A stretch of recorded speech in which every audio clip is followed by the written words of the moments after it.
¿Está sin audio, Milena?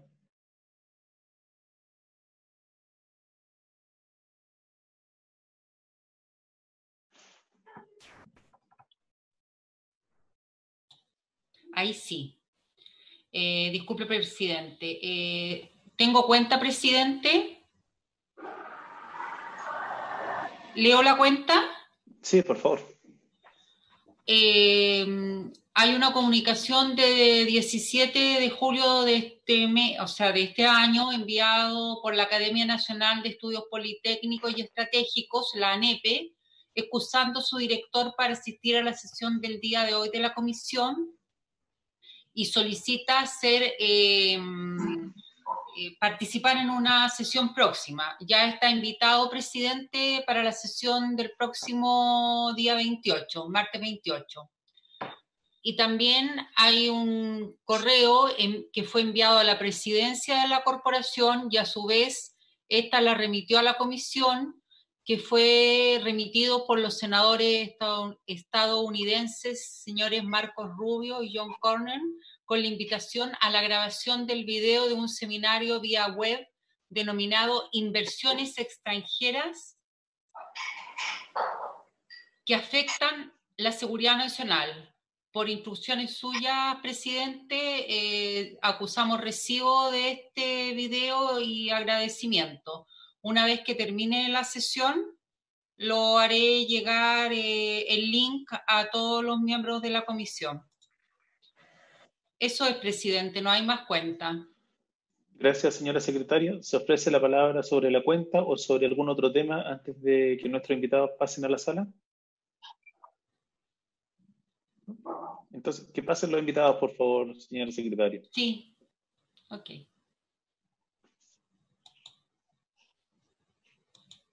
El video, perdón, presidente, el video sin duda es un video antichino, no cabe ninguna duda, ¿no? Lo tendremos que ver con detención, ¿no, José Miguel, para ver qué es lo que tiene el video?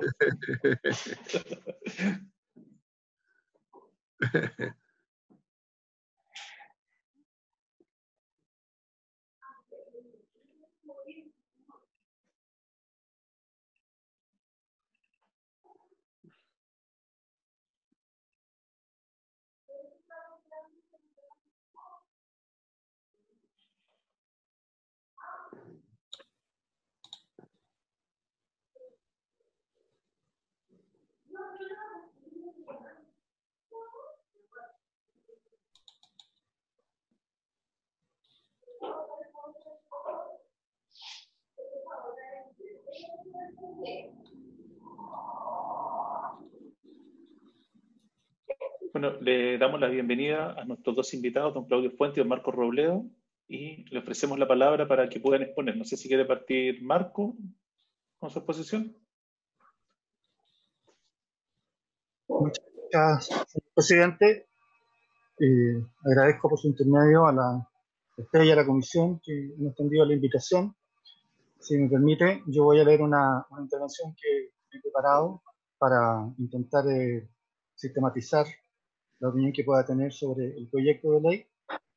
Y no sé si la Secretaría de la Comisión quiere hacer el control de pantalla para, si lo tiene, o si no lo hago yo. ¿Qué prefiere la Secretaría de la Comisión? Los invitados están habilitados para compartir pantalla. Ya. Voy a compartir pantalla entonces. Gracias. Un segundo porque...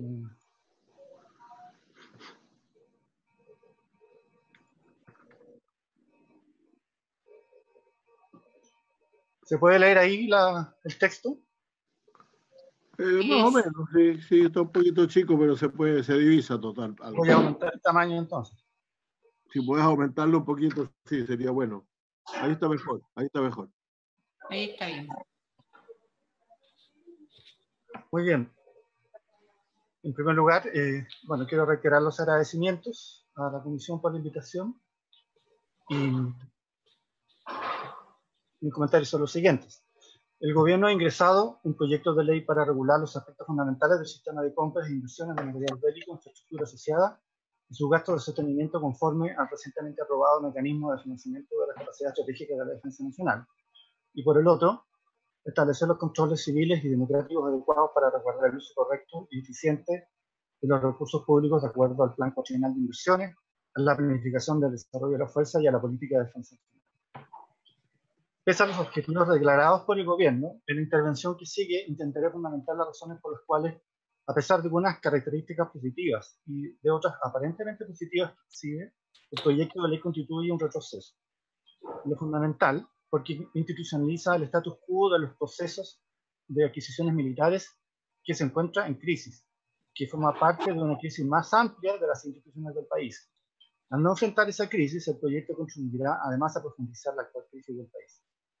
Señor presidente, el proyecto de ley debe ser contextualizado dentro del proceso de reformas estructurales del sector defensa iniciado durante la década del 2000, en el marco de una compleja relación civil-militar en la historia del país.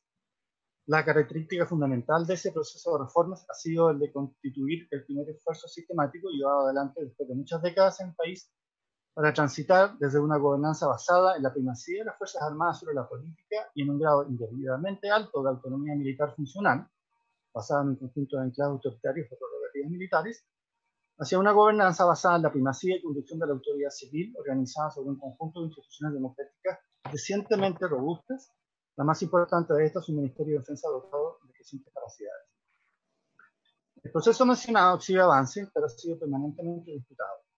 Sus hitos más importantes han sido la reforma de la relación civil-militar introducida por las reformas constitucionales de 2005, que terminaron con los enclaves políticos, y la reforma del sistema de defensa nacional, incluyendo el Ministerio de Defensa Nacional, con la aprobación de la Ley 20.424 en febrero de 2010. Esta fue la primera reforma del Ministerio de Defensa Nacional desde su creación en 1932, dotándole por primera vez de una institucionalidad básica capaz de conducir al sector, responsable, entre otras tareas, de la política pública del sector, de la planificación política, estratégica, de evaluar y autorizar y controlar, pero no realizar las adquisiciones y conducir las operaciones conjuntas en caso de guerra o crisis bajo una autoridad conjunta, entre otras atribuciones. Otro momento importante de avance ha sido la derogación de la ley de cobre y su reemplazo por la ley 21.174. El proyecto de ley original enviado por el gobierno no contenía los objetivos finalmente incorporados. Estos fueron el resultado de las exigencias planteadas por la oposición a la mesa técnica creada por el acuerdo del Senado y el gobierno. A instancia de los representantes de la oposición en la mesa técnica, el gobierno incorporó contenidos que permitieron en esa ocasión aprobar el proyecto. Estos contenidos fueron la derogación de la ley reserva del cobre, la eliminación de un mecanismo especial de financiamiento para la defensa nacional distinto al presupuesto, que concordaba la extinción del Fondo de Contingencia Estratégico en el plazo de varios años, la integración del financiamiento al presupuesto de la Nación y el término del piso o mínimo presupuestario establecido en la Ley 18.948, Orgánica Constitucional de las Fuerzas Armadas. Como elemento transaccional, el aumento inicial del piso mínimo de inversiones que proponía el gobierno en el primer proyecto, mediante el cual incrementaba el piso de la Ley 13.196 que se derogaba, fue reducido al promedio de los últimos 6 años, inversiones que inicialmente serán financiadas por el Fondo de Contingencia hasta su extinción, cuando pasará a ser financiado por el presupuesto a través del Fondo Plurianual para las Capacidades Estratégicas de la Defensa. El gobierno aceptó asimismo, parcialmente, incorporar otras propuestas importantes, como la de informar anualmente al Congreso sobre la planificación financiera cuatrienal, pero rechazó otorgar rango legal al proceso de planificación basado en capacidades y la obligación de la información al Congreso de la planificación de desarrollo de capacidades de largo plazo, 12 años, quedó en 8. El objetivo de dichas reformas era fortalecer el rol del Congreso en la discusión sobre los objetivos políticos y estratégicos de la defensa y las alternativas disponibles a más de su financiamiento. Las reformas introducidas por la oposición en la Ley 21.174 se fundamentaron en el contexto de una crisis de probidad en las Fuerzas Armadas y Carabineros, evidenciadas por los recientes denominados casos pasajes, casos de gastos reservados y casos fraude al ejército. La crisis de probidad evidenció una crisis general de gobernanza de las Fuerzas Armadas basada en una institucionalidad vigente que otorga un nivel indebidamente alto de autonomía militar y policial. Entre otras normas que han permitido niveles excesivos de autonomía, insuficiente control civil, se debe mencionar la Ley 18.948, que ya cité, Orgánica Constitucional de las Fuerzas Armadas, las derogadas 7.144 y 8.196.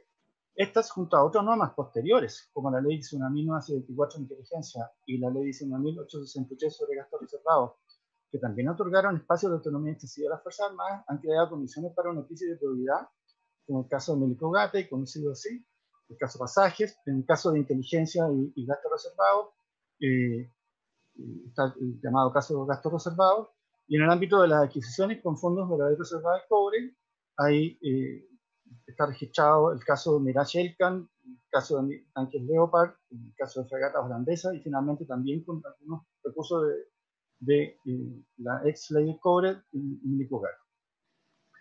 Es importante señalar que la crisis de la institucionalidad basada en una gobernanza basada en una alta autonomía militar ha sido parte y ha contribuido sí a la crisis generalizada de legitimidad de las instituciones del país, cuyo origen fundamental, aunque no exclusivo, radica en el régimen político contramilitario y de seguridad nacional y económico neoliberal impuesto en el proceso de transición.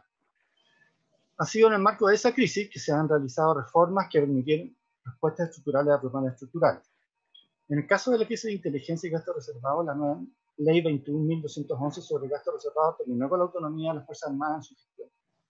Sobre la base del mismo razonamiento, así como de los análisis realizados sobre mejores prácticas internacionales realizados en la propia Subsecretaría de Defensa antes de 2018, los representantes de la oposición en la mesa técnica también plantearon la necesidad de una reforma estructural a los procesos de adquisición, inversiones y sostenimiento, cuya medida más importante debe ser su traslado desde las Fuerzas Armadas hacia el Ministerio de Defensa. El gobierno aceptó el compromiso de enviar un proyecto de ley sobre adquisiciones, que examinamos ahora, pero no se comprometió respecto al contenido de la propuesta. El proyecto enviado en esta oportunidad debe ser examinado entonces en ese contexto más amplio de crisis institucional y en ese proceso de reformas de la defensa. Este último ha sido parcialmente desarrollado, pero no ha sido profundizado ni consolidado, puesto que no han sido reformadas todas las etapas estructurales esenciales del ciclo de toma de decisiones de la política de defensa. Estas dimensiones estructurales esenciales son las siguientes, entre otras. El Ministerio de Defensa Nacional debe desarrollar su institucionalidad y un proceso único de análisis político estratégico de largo plazo para el conjunto de la defensa, dirigido por las autoridades políticas, que permita identificar los escenarios estratégicos de largo plazo en conjunto con las instituciones del Estado chileno responsables de la planificación política, económica y de todos aquellos ámbitos que pueden impactar la demanda de capacidades estratégicas y que el sistema de defensa solo puede desarrollar mediante procesos de largo plazo debido a su complejidad y a sus costos. Sobre la base del análisis estratégico anterior, el Ministerio de Defensa Nacional debe ser capaz de desarrollar su institucionalidad y un proceso de planificación de largo plazo que permita establecer las necesidades de capacidad estratégica de largo plazo del conjunto de la defensa, que incluya, entre otros ámbitos, la definición de objetivos políticos y estratégicos de largo, mediano y corto plazo para la defensa nacional, incluyendo el nivel de ambición para cada escenario identificado, la definición del plan estratégico de desarrollo de capacidades de largo plazo, 12 años, para cada una de las 5 áreas de misión de la defensa conjunta e institucional.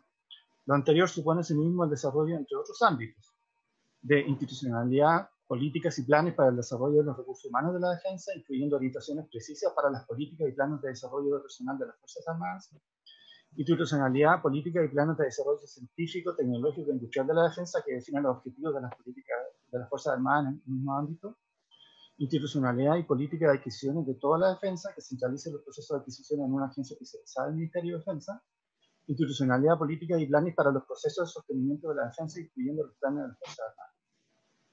La realización de todas las operaciones militares conjuntas e institucionales bajo una doctrina de planificación única e integrada del Ministerio de Defensa, el plan estratégico de empleo de las fuerzas.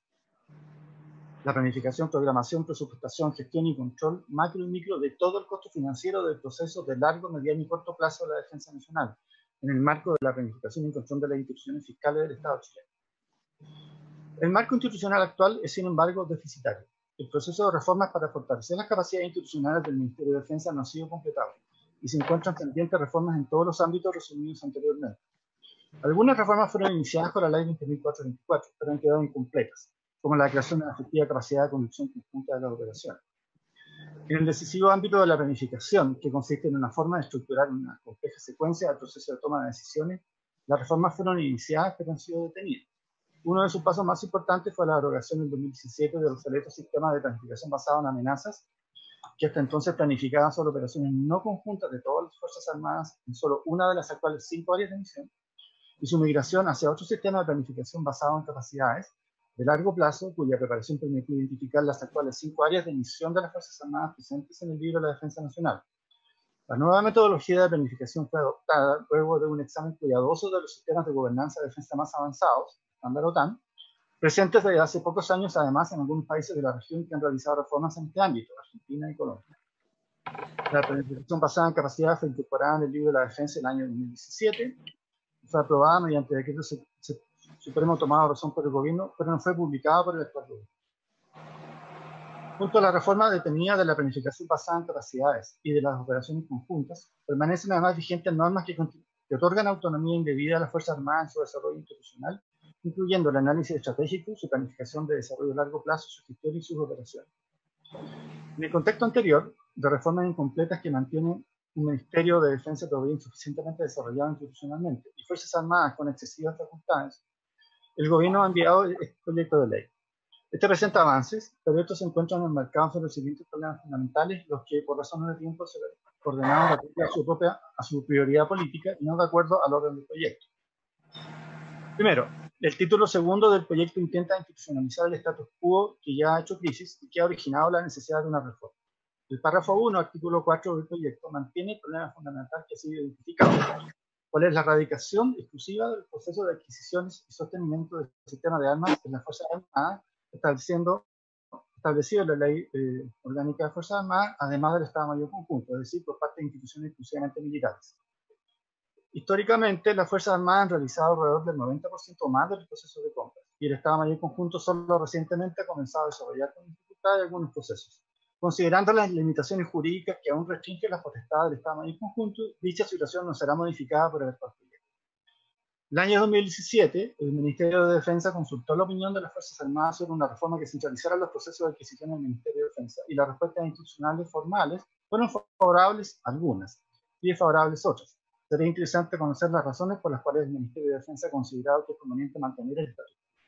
Debido a lo anterior, el proyecto al mismo tiempo no continúa avanzando, sino que detiene el proceso de reforma orientada a fortalecer el Ministerio de Defensa Nacional, y es de esa perspectiva un proyecto regresivo, puesto que menciona solo débilmente el artículo 4 que los procesos de adquisición, inversiones y sostenimiento realizados por las Fuerzas Armadas deben estar subordinados al Banco Nacional de Inversiones, aludiendo débilmente y no explícitamente a los procesos de planificación y desarrollo de capacidad y sostenimiento y baja que debería haber comenzado a realizar el Ministerio de Defensa con el horizonte de 12 o más años, pero que la ley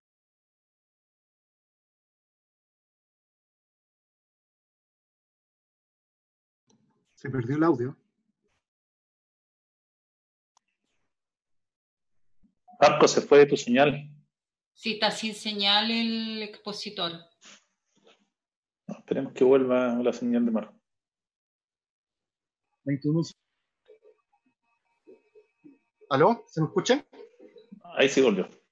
Ya, gracias.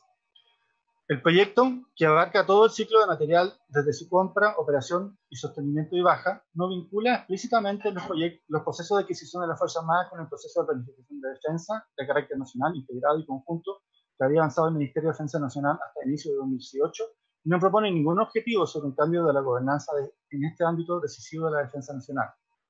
El proyecto no propone, consecuentemente, el desarrollo de una institucionalidad ministerial que centralice los procesos de adquisiciones, como ocurre en algunas de las democracias y sistemas de defensa más avanzados y sofisticados, y los vincule con la planificación de desarrollo de capacidades, la que debe desarrollar aún al menos dos componentes: una política de desarrollo científico, tecnológico e industrial de defensa, y una política de adquisiciones diseñada y ejecutada por el Ministerio de Defensa.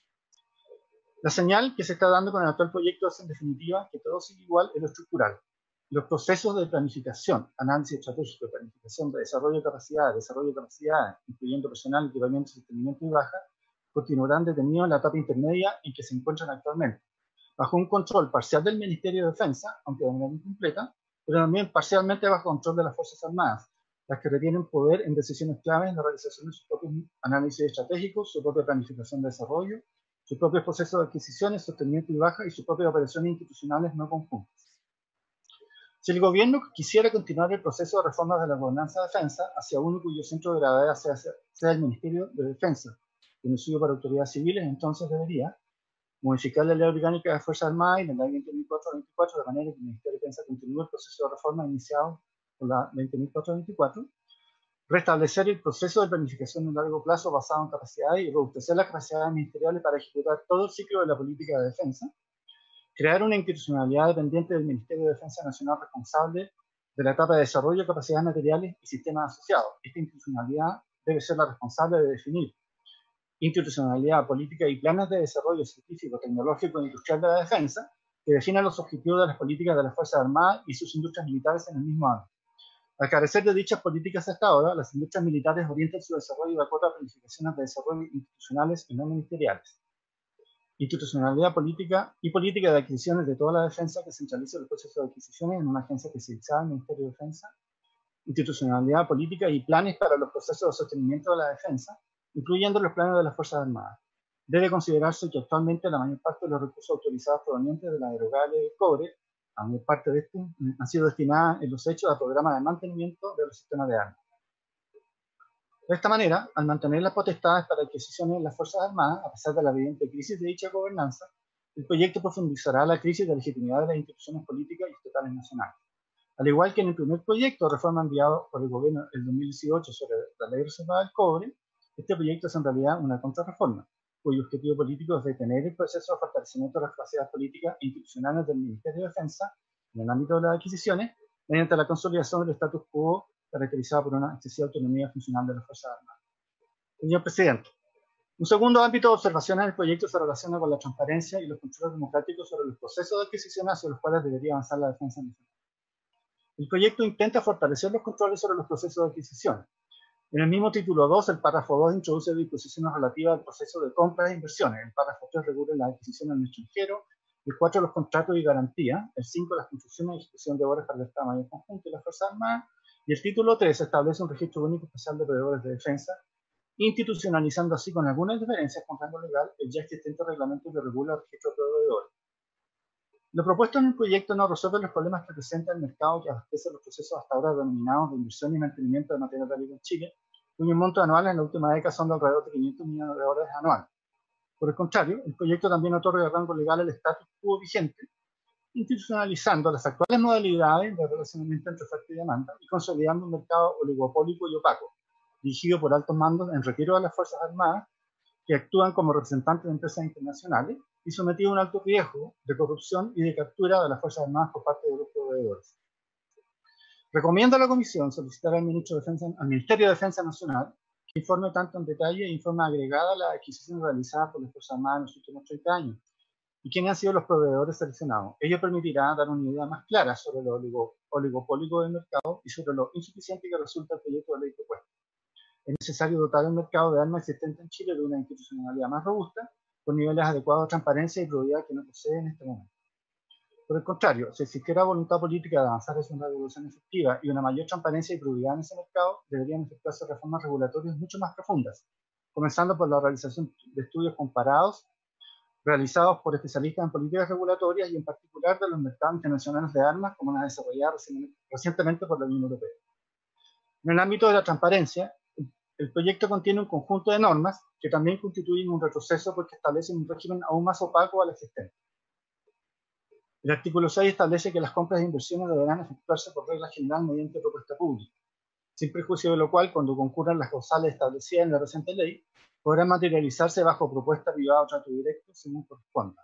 Luego, el artículo 7 establece en su letra H que cuando se trate de compras o inversiones declaradas secretas por el Ministerio de Defensa Nacional conforme a la letra C del artículo 3 del presente proyecto de ley, se optará por una licitación privada, salvo las causales de trato directo precedente. El artículo 3, letra C, concede a su vez al Ministro de Defensa Nacional declarar mediante resolución ministerial el carácter de reservado secreto de las compras e inversiones en material bélico, infraestructura asociada y el sostenimiento correspondiente, de conformidad al artículo 8 de la Constitución Política y el artículo 34 de la Ley 2424.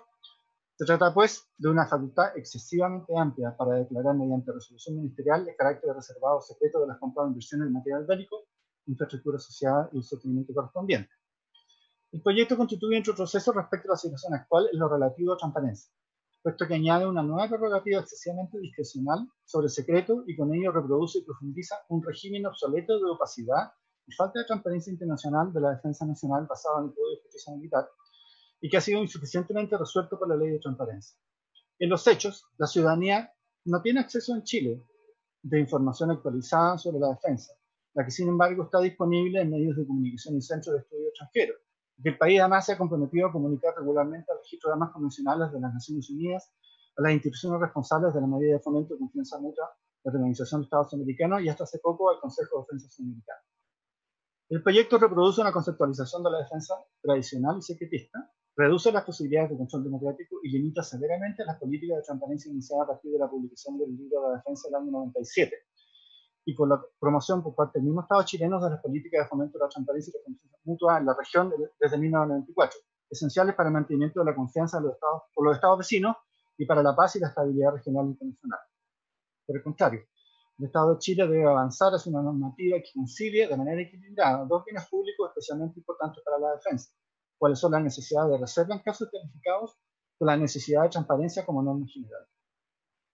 Señor presidente, el proyecto ingresado es por las razones indicadas similar al primer proyecto de ley que proponía la derogación de la ley por el 2018, en el sentido de que detrás de una voluntad aparente de reformar, consolidar el statu quo existente.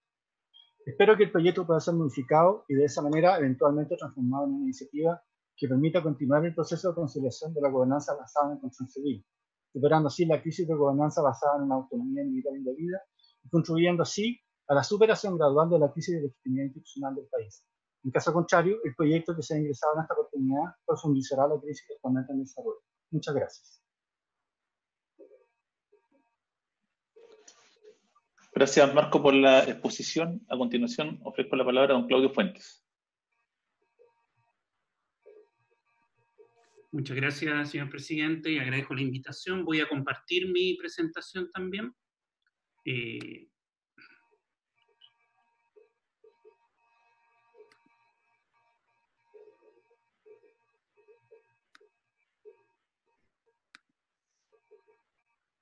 Ya.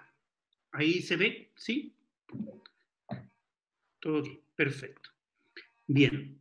Mi presentación en términos generales la voy a dividir en 4 partes. En la primera voy a destacar algunos aspectos institucionales clave al establecer un sistema de compras de armas, cuáles son las preguntas claves que tenemos que hacernos. Segundo, voy a muy brevemente sintetizar algunos modelos de sistemas de compras comparados en el mundo, basado en un informe que se preparó en Canadá en el año 2014 y otro informe del 2020, que también les voy a hacer llegar la referencia respectiva porque son muy útiles para seguramente el examen que ustedes están haciendo. Tercero, voy a hacer un análisis del proyecto de ley y cuarto, voy a hacer algunas recomendaciones respecto del proyecto. Respecto de los aspectos claves a resolver, hay 3 preguntas que son que usualmente los sistemas de compras se realizan. Primero, la pregunta de la definición de las necesidades. ¿Quién es el órgano o las organizaciones o las instituciones encargadas de definir los requerimientos, definir las especificaciones, las opciones y costos y el expertise técnico? Esa es una primera gran pregunta que se hace al momento de definir una institucionalidad para la compra. Segundo, lo que tiene que ver con la gestión de la compra, que tiene que ver con el desarrollo de las estrategias de compra, el análisis de mercado, etcétera. Un poco Marco estaba señalando eso, los procesos de solicitudes, el vínculo con los proveedores y sus intermediarios, o sea, quién va a hacer el vínculo, quién va a escribir las licitaciones, quién va a escribir los contratos. ¿Por qué esto es importante? Porque es ahí donde se producen las principales vulnerabilidades para casos de corrupción. Acá lo que estamos haciendo o tenemos que pensar en un sistema que precisamente en el mercado más grande, que moviliza más recursos en el mundo, cómo prevenir la corrupción. Y es usualmente no en la definición de las necesidades, sino que en el vínculo con proveedores, cómo se van a escribir los contratos y las licitaciones, donde eventualmente, y obviamente el vínculo directo con los proveedores y sus intermediarios o brokers, donde se producen los problemas de corrupción. Y tercer pregunta o aspecto clave es el control y rendición de cuentas. ¿Quién va a verificar los procedimientos? ¿Quién hace las auditorías?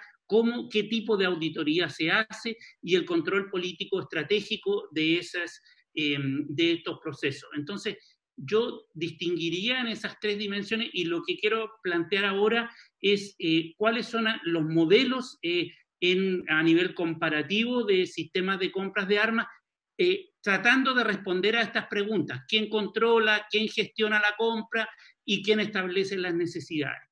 Respecto del primer tema, quien establece las necesidades usualmente es el Ministerio de Defensa, también combinado con el Congreso y obviamente las instituciones propiamente armadas. Eso no hay duda, y yo creo que lo que ha existido en los últimos años es precisamente el avanzar hacia el establecer planes, programas, planes estratégicos, etcétera, definidos por la autoridad política y con un rol del Congreso relevante. Yo creo que esa es la tendencia que Chile ha generado desde la reforma al Ministerio de Defensa. Pero vamos a ver los modelos. Hay 4 grandes modelos. Yo me estoy basando en un autor que es Auger, que es un canadiense, y plantea 4 grandes modelos a nivel internacional.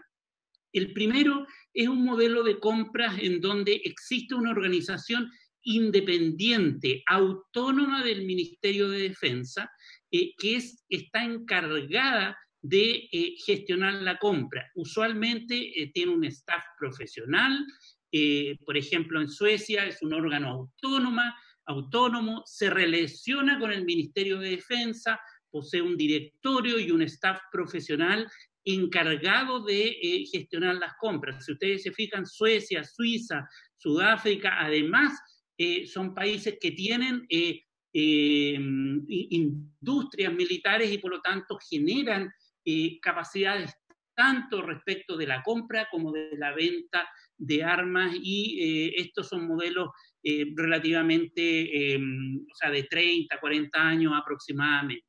Un segundo modelo es una organización, la unidad de compra. Voy a hablar de unidad de compra como el ente que está realizando la compra para hacerlo comparativo con todos los sistemas o organización de compra. Un modelo en donde la organización está centrada en el gobierno. Creo yo, tiendo a pensar que Marcos estaba en esa perspectiva del fortalecimiento del Ministerio de Defensa.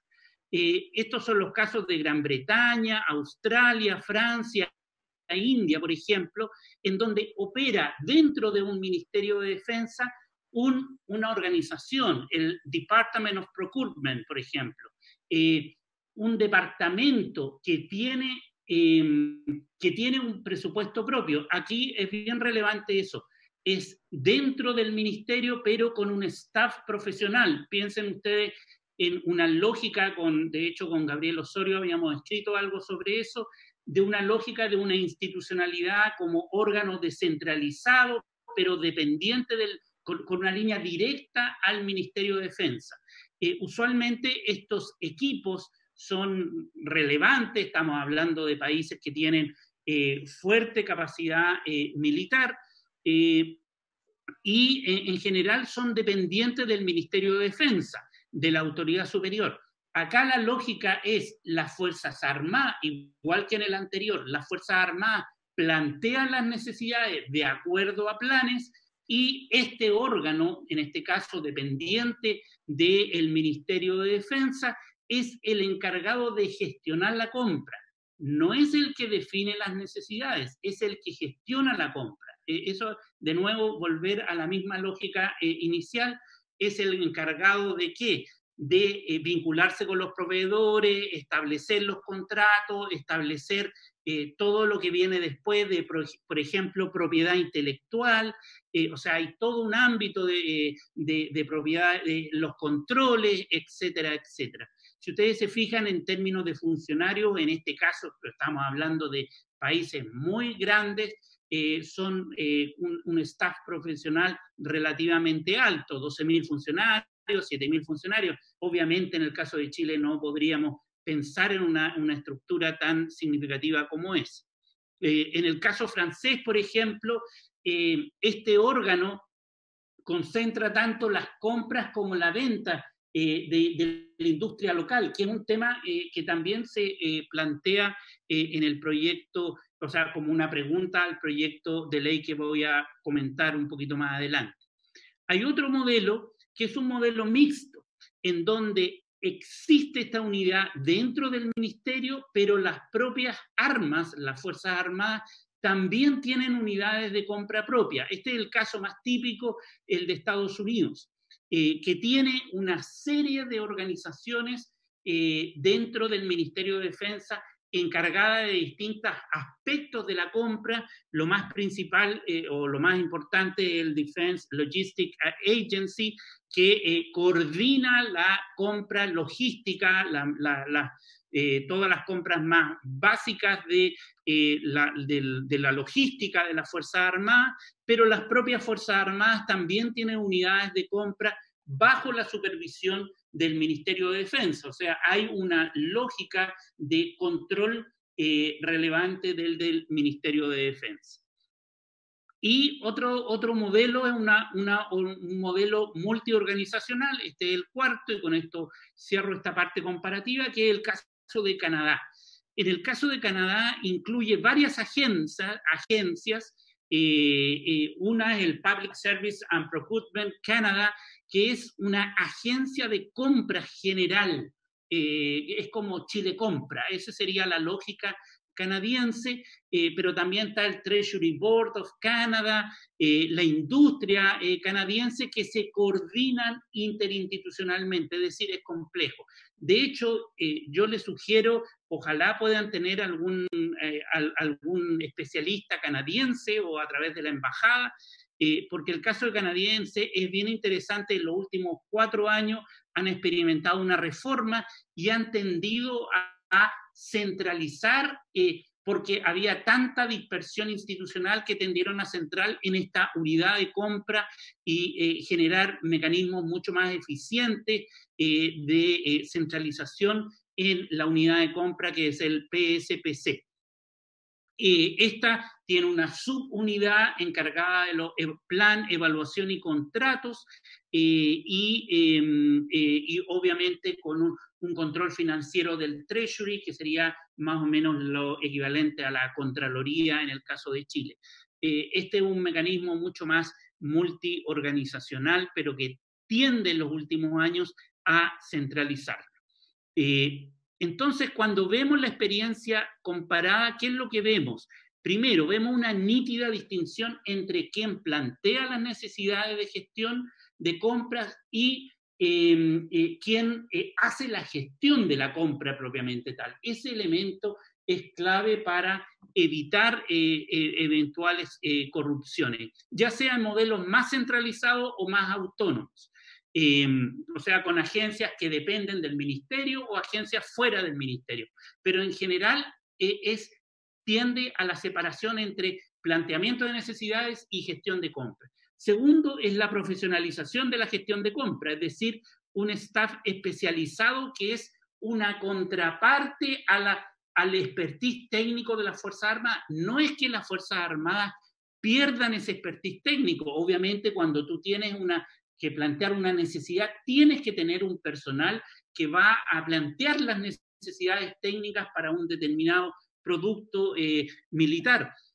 No es que se pierda, es que exista una contraparte que va a gestionar la compra y que entienda cuál es la necesidad y cómo eso se traduce en contratos, licitaciones, que vaya al mercado, etcétera, etcétera. Tercero, reglas comunes a compras del Estado, es decir, hay una lógica en donde se centraliza por economías de escala de la búsqueda de centralizar ciertas pautas generales y producir economías de escala. Un cuarto elemento es el vínculo entre los sistemas de compra y las industrias militares nacionales, por obvias razones. Por una parte, muchas instituciones armadas o en los propios países hay industrias de tipo militar. En el caso chileno dependen de las Fuerzas Armadas, en el caso norteamericano son privadas. Entonces ahí se produce una lógica en donde tú tienes industria militar que también va a vender a la propia institución eventualmente o hacia el exterior, y por lo tanto también se requiere una coordinación entre la industria militar y el sistema de compras. Y finalmente, mecanismos múltiples de control, la Contraloría, interno del Ministerio de Defensa, interno de las Fuerzas Armadas y el Congreso. Eso en general es una tendencia global, y yo creo que en el proyecto sí hay una tendencia hacia el mayor control llamémoslo, multisectorial hacia este tipo de procesos. La pregunta es si efectivamente se logra ese tipo de control. Vamos a ver el modelo de Chile en el proyecto de ley. ¿Qué es lo que se está proponiendo? Lo que se está proponiendo es un sistema en donde el control, la definición de las políticas, ya se refirió Marco a eso, está en el plan cuatrienal del Ministerio de Defensa, que es con consulta al Congreso. El Congreso en este caso no dirime, es consultado por el Congreso, hay un proceso de socialización de ese plan. Esa es una primera dinámica, pero el eje de la gestión de la compra, que es lo que Marcos planteaba, sigue estando en las Fuerzas Armadas. Es un modelo en donde cada rama tiene sus unidades de compra y el Estado Mayor Conjunto también tiene una unidad de compra. Entonces, el eje está acá, y un sistema de una comisión evaluadora de la compra que se establece acá. De ahí les explico por qué la pongo con puntitos, y no como una institución propiamente tal. Es una comisión ad hoc. Entonces, ¿cuál es el sistema? ¿Quién define qué comprar? El Ministerio de Defensa, con consulta al Congreso, define un plan cuatrianual. Cada rama y el Estado Mayor Conjunto realizan solicitudes para las compras, de acuerdo obviamente a ese plan, pero a las Fuerzas Armadas les corresponde hacer las licitaciones públicas, las privadas y los tratos directos, se vincula con los intermediarios las Fuerzas Armadas y hace los contratos. Es decir, seguimos en una lógica en donde la unidad de compra, en el fondo, de la gestión de la compra, está en las ramas y ahora en el Estado Mayor de la conjunto. Hay una comisión evaluadora, de la cual me voy a referir un poquito más adelante, y hay modalidades de control interno y externo en este proceso. ¿Cuáles son mis comentarios? Voy a hacer 29 comentarios, no, es una broma, eso no voy a hacer tantos. Voy a hacer algunos comentarios a esta, no sé si estoy bien de tiempo, son 10 comentarios así bien concretos al proyecto de ley. Estoy bien de tiempo, ¿no? Ya, el primero es las definiciones de la gestión de compra queda al mando de las unidades militares y con el Ministerio de Defensa con un rol menor. Una vez aprobada la compra por el decreto supremo que se establece en el proyecto de ley, el proceso de definición de las bases de licitación, el vínculo con los intermediarios o proveedores y los contratos con las licitaciones públicas, privadas o de trato directo queda en manos de las unidades y del Estado Mayor Conjunto. Eso en el artículo 6. En caso de propuestas privadas o trato directo, son las Fuerzas Armadas las que invitan a formular propuestas directamente.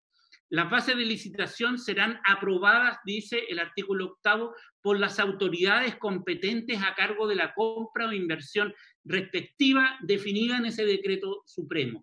Por lo tanto, el decreto supremo establece quién va a ser la autoridad competente. La lógica es que sean las propias Fuerzas Armadas, y ahí se produce lo que Marco señalaba anteriormente.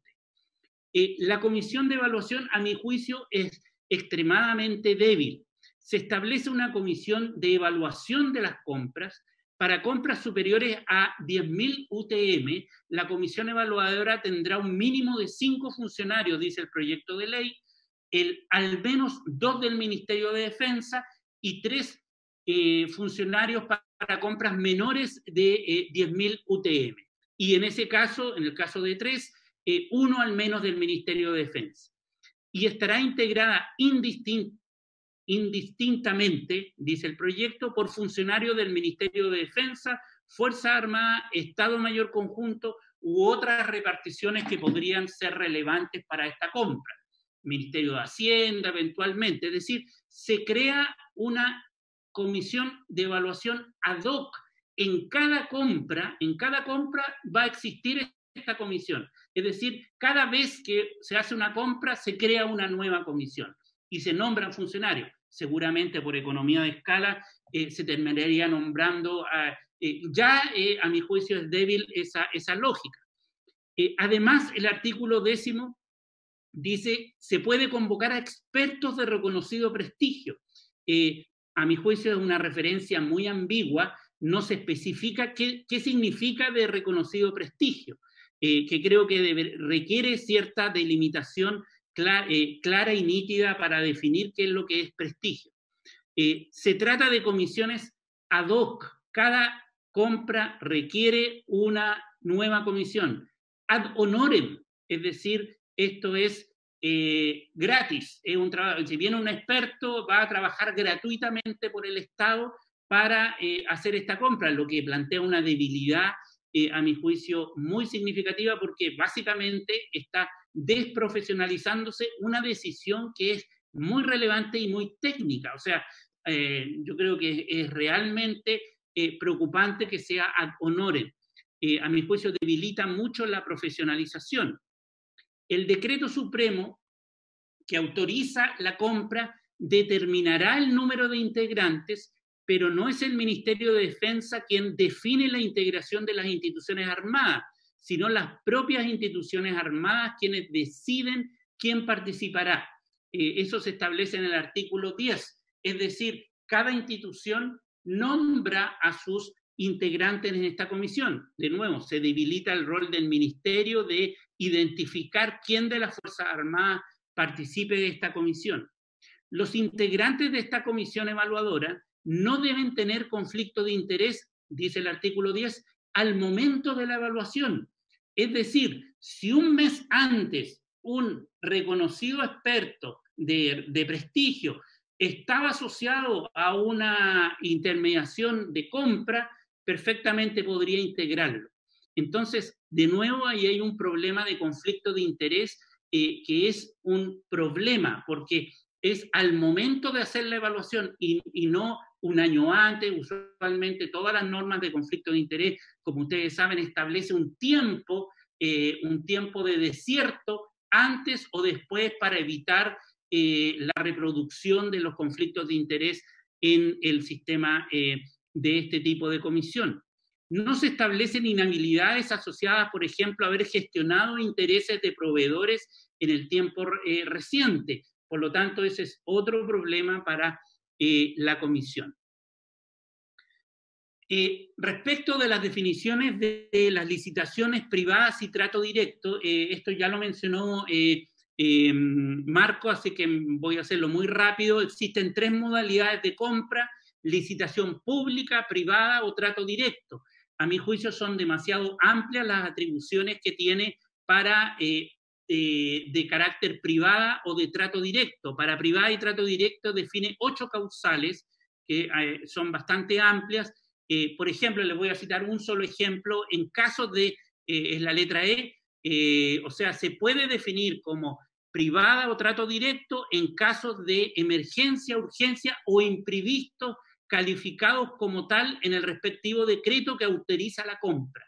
Entonces, de nuevo, ¿qué significa la urgencia o el imprevisto? Eso queda a juicio de la autoridad política que define esa compra, y creo que es un poco ambiguo hablar de imprevistos. Sería más pertinente, pero vean las 8 causales, creo que podrían revisarse y acotarse y ajustarse un poco más por esto de que sean privadas o trato directo. ¿Quién define la modalidad de la licitación? Que sea pública, privada o trato directo. La modalidad de licitación, dice el artículo 7, deberán ser previamente visadas por el subsecretario de Fuerzas Armadas, ahí aparece el Ministerio de Defensa, con excepción de los casos en que dicha modalidad se encuentre establecida en el decreto supremo que autoriza la compra o inversión. Es decir, se establece una excepcionalidad en caso en donde el decreto supremo dice, bueno, en este caso va a ser privada, en este caso va a ser de trato directo. Yo creo que ahí requiere un procedimiento estandarizado, es decir, que está bien entender, o sea, se entiende que en ciertas circunstancias sí se requiere un trato directo, cuando no hay, se declaran desiertas, por ejemplo, las solicitudes. Sin embargo, sí debiese contener un procedimiento como estandarizado para definir ese, y que obviamente pasa por un mecanismo de evaluación, ya sea en la subsecretaría u otro, que establezca claramente y con nitidez el proceso mediante el cual se hace esa transición desde licitación pública a privada o trato directo. Hay una contradicción en el caso de trato directo, en el texto, que es fácilmente resolvible, yo creo, como concurso, cuando hay un concurso que no hubo interesados, el artículo 7, letra C, dice, podría hacerse una licitación privada. Si no hay interesados, se procede a contratación directa, y a renglón seguido dice, pero luego se indica que cuando se determine que hay una compra mediante trato directo, que el trato directo es directo, es individual, se deberá solicitar como mínimo 3 cotizaciones. Entonces uno dice, a ver, ¿cómo? Si no hubo interesado, no hubo en la privada, voy a hacer trato directo y voy a pedir 3 cotizaciones. Hay una contradicción en términos del concepto de trato directo que requiere ser resolvible, pero eso es un detalle menor que es sumamente resolvible. Sexto, se mantiene un esquema por armas, como vimos en el modelo. El modelo propuesto establece que cada rama gestiona las compras, licitaciones, contratos, vínculo con proveedores, además del Estado Mayor Conjunto. Lo anterior, a mi juicio, además de no generar un know-how, un conocimiento de sistemas de manejo tecnológico, etcétera, para llevar el procedimiento de compra, es decir, cada institución por ramas lo desarrolla, coloca una posición particularmente, a mi juicio, de debilidad al Estado Mayor Conjunto, porque tampoco en la norma se establece un mecanismo de coordinación yo sé que existen otras normas, pero por lo menos esta norma debiese hacer relación a cuál es el vínculo que existe entre las ramas y el Estado Mayor Conjunto para compras que el Estado Mayor Conjunto realiza, que son obviamente conversadas con las Fuerzas Armadas. Entonces, ese mecanismo falta explicitarlo, por lo menos una referencia a lo que existe en la actualidad en la institucionalidad. Respecto de los controles internos, se establece que el proceso de diseño, ofertas y propuestas de adjudicación deben ser sometidos a control interno por las ramas, revisión de legalidad y la pertinencia del gasto y ajuste de las bases. En general, yo estoy de acuerdo en que, en la lógica, ya lo dije anteriormente, que existan mecanismos de control externo, Congreso, Contraloría, el Ministerio de Defensa. Yo creo que el Ministerio de Defensa tiene que tener sistemas de auditoría también, y de las propias ramas. Lo que a mí me pasa con el proyecto es que no se especifica concretamente quién lo va a hacer. Es decir, se señala, los órganos de control interno deberán actuar con toda independencia de la unidad ejecutora, en el artículo 12. Y luego se menciona que dicho control se realizará a través de sus correspondientes jefaturas, como también de sus órganos de control interno. Entonces, ya, son los jefes directos, son los órganos de control interno, ¿quiénes son? Yo creo que mayor precisión respecto de la norma sería muy útil para clarificar quién hace el control interno. Eso también es fácilmente resolvible respecto de la norma. Y sobre todo en estos ámbitos en donde tenemos instituciones jerarquizadas. O sea, ese es el gran problema con el escándalo de la ley reservada del cobre, en donde había una estructura jerárquica en donde un suboficial, un oficial, difícilmente va a cuestionar a un sistema de jerarquía. Se establece que las autoridades designadas para realizar las compras y quienes participen en comisiones de evaluación deberán realizar declaraciones de intereses y patrimonio. Me parece muy adecuado. Ahora, mi pregunta inmediata es, ¿qué sucede con los funcionarios que trabajan en las unidades de compra militar?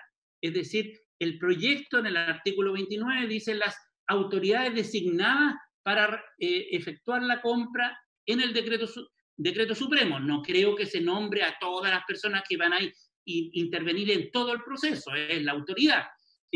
Pero ahí la pregunta es, ¿qué pasa con los funcionarios? Por ejemplo, en el artículo 14 establece que quien está a cargo de compra podrá establecer una organización integrada por personal de misiones diplomáticas militares. O sea, en las embajadas, las misiones diplomáticas militares podrían hacer gestión de compra, por ejemplo. En el artículo 14 se señala, bueno, ellos están bajo el amparo del control de declaración de patrimonio y conflicto de interés, por ejemplo, no lo sé. Aquí, de acuerdo a lo que establece el proyecto de ley, no queda claramente establecido cuál va a ser la línea, dónde está la línea de corte de quienes que participan en el proceso van a tener que tener declaración de patrimonio y de conflicto de interés, y obviamente eso devela, porque ahí están las vulnerabilidades del sistema, en aquellos oficiales que interactúan con intermediarios, etc. Respecto del registro de proveedores, me parece una muy buena iniciativa el establecer un registro de proveedores. Yo creo que tal como el Contralor en la intervención que hizo acá en esta misma comisión, creo que se requiere no solamente hablar de proveedores, sino que también distinguir entre los proveedores originales, las empresas productoras de armas, las agencias intermediarias, porque hay agencias, y las personas intermediarias o brokers. Yo creo que ahí hay un conjunto de actores. No se establecen las condiciones de probidad a proveedores. Por ejemplo, no haber pagado para acceder a licitación. Esa es una tendencia de los últimos años en este tipo de... Hay un informe muy bueno que coloco al final del año 2020, en donde especifica cuáles son las normas o estándares que se le piden a los proveedores. Sobre todo proveedores internacionales, porque la norma hace un catálogo de ciertos estándares, pero que son de la normativa nacional. Pero ¿qué pasa con los proveedores internacionales? Sería bueno, y tengo la duda más que nada, de ver qué pasa con los proveedores internacionales. Finalmente, yo creo que acá la ley se vincula exclusivamente con compras e inversiones que se realice con cargo al Fondo Plurianual para Capacidad Estratégica y el Fondo de Contingencia. Y acá la pregunta, es más una pregunta, es si no debiese pensarse en un sistema más integrado de compras militares, incluyendo aspectos logísticos que tienen impacto en las compras. ¿Cómo se vincula una nueva orgánica con la industria militar nacional? También es una pregunta, ¿no? Esta es una pregunta ingenua respecto de, bueno, ¿se ha pensado, no se ha pensado de cómo integrar esto con la propia industria nacional del sector de la defensa?